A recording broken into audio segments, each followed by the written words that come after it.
The story of the Westland Whirlwind is one of an aircraft of great potential, but which was let down by inadequate engines and bad timing.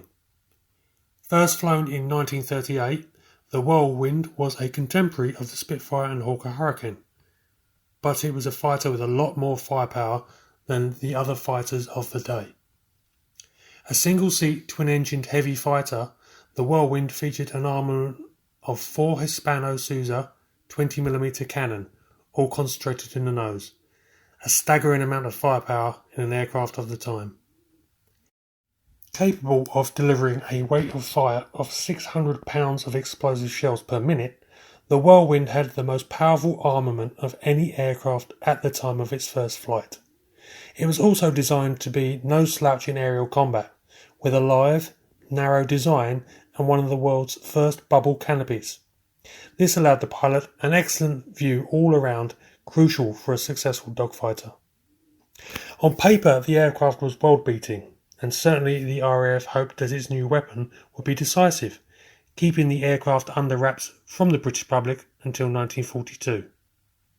It certainly looked a far finer fighter than its German equivalent, the Bf 110, a much heavier and bulkier two-man design. But unlike its German rival, the Whirlwind had one major flaw. Its engines were underpowered and unreliable. Instead of the world-beating Rolls-Royce Merlin, the primary aero engine of the RAF throughout most of the war, the Whirlwind used the Rolls-Royce Peregrine. The final evolution of the interwar Kestrel engine, the Peregrine would only be produced in tiny numbers, with only 301 made. It would never get the chance to develop, as all energies were focused on the Merlin. The Whirlwind also suffered in that it came to service at the worst possible time, June 1940, the fall of France. The RAF was scrambling to make good losses suffered in the defeat and prepare for the inevitable Battle of Britain. As the Whirlwind consumed 3 times the amount of precious aircraft alloy as a Spitfire, attention inevitably switched to the necessity to build as many fighters as possible for the defence. As a result, only 116 were built. Despite the low numbers and unreliability of the engines, the Whirlwind provided sterling service as a fighter bomber.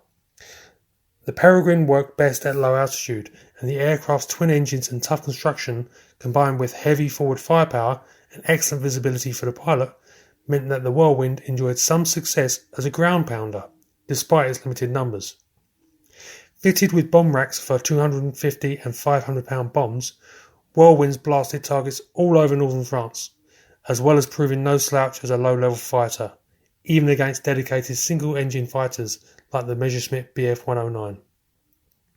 However, by 1943, new cannon fighters like the Typhoon were available for ground attack duties, and as a result, the Whirlwinds were withdrawn, flying their last missions in November of that year. It remains one of the what-ifs of history to consider what may have happened had the Whirlwind been designed for the Merlin engine. It's possible that the RAF would have kept the design in service far longer.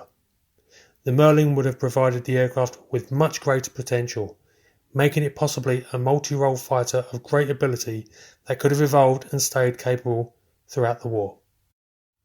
Thanks for watching this video. I hope you enjoyed it and found it informative.